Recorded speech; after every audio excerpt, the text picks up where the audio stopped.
Баршаңызға қайырлы күн. Сіздермен Жұлдыз. Бүгін сіздерге каналымда осындай етсіз жасалынатын тағамның түрін көрсететін боламын. Өте оңай әрі дәмді жасалынады.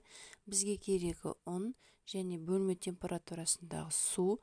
Суымызға 1 шай толық қасық тұз салып ертіп алатын боламыз. Енді дайындап алған ұнымыздың үстіне біртіндеп құйып отырып тығыз қатты қамыр илейтін боламыз. Бұл жерде жұмыртқа қосылмағандықтан қатты қылып илегендеріңіз дұрыс. Және осылай домалақтап пакетке орап осылай салафан тыңғанша 10-15 минут қойып қоятын боламыз. 10-15 минуттан кейін тағы да бір қайтара илеп орап қойып қоятын боламыз. Бізге енді салмасына 2 кіші пияз, 2 орташа картоп және асқабақ керек болады. Енді осы бар заттарымызды үккіштен өткізетін боламыз. Менде үккіштің түрі осындай. Сіздерде басқа түрі болатын болса, содан өткізсеңіздер болады. Мейлінше қысқа болып өткендері дұрыс. Ораған кезде қиындық туындатпайтындай. Міне картопты өткіздім. Енді осының үстіне асқабақты өткізетін боламын. Және пияздарымызды ұсақтап турайтын боламыз. Оны да үстіне салып, егерде сіз ертерек жасап қоятын болатын болсаңыз,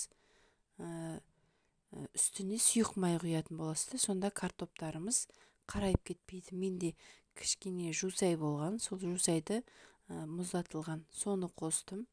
Ол міндетті емес.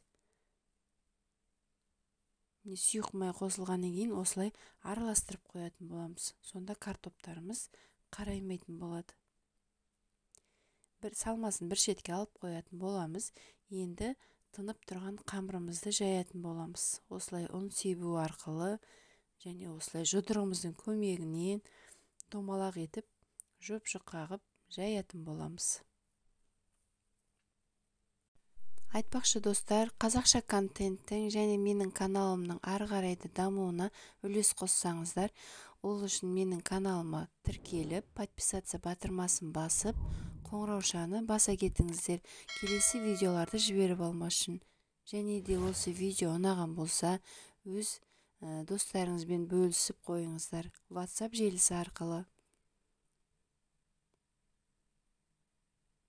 Қамырымызды осылай оқтаумен жақсылап жайып жұқартып алатын боламыз. Мінекей толықтай жайылды, жұп-жұқа етіліп. Енді осының үстіне сұйық май құйып, толықтай барлық жеріне тиетіндей етіп, қолымызбен жағып шығатын боламыз.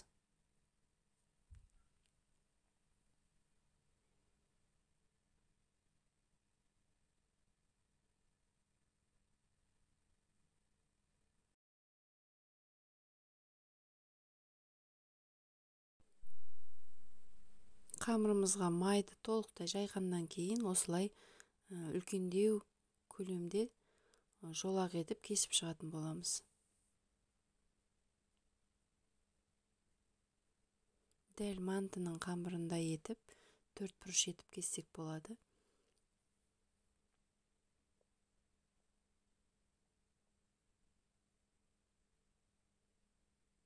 Қамырымызды толықтай 4 бұрыш етіп кесіп алдық. Енді осының ішіне салмасын салатын боламыз ортасына қарай. Бұл жерде мант сияқты түйудің қажеті жоқ.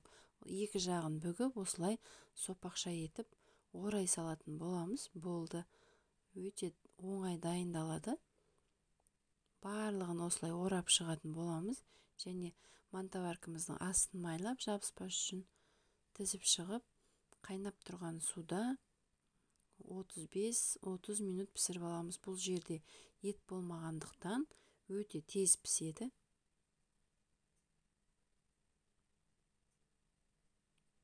Осы бір жайма наннан менде осы мантаварканың 2 табағы шықты. Сіздерге көптеу жасау керек болатын болса, 2-ге көбейтіп жасасаңыздар болады. Мінекей 30-35 минуттан кейін тағамыз пісіп шықты. Өте әдемі және дәмді болып шықты. Балалардың барлығына өте ұнады.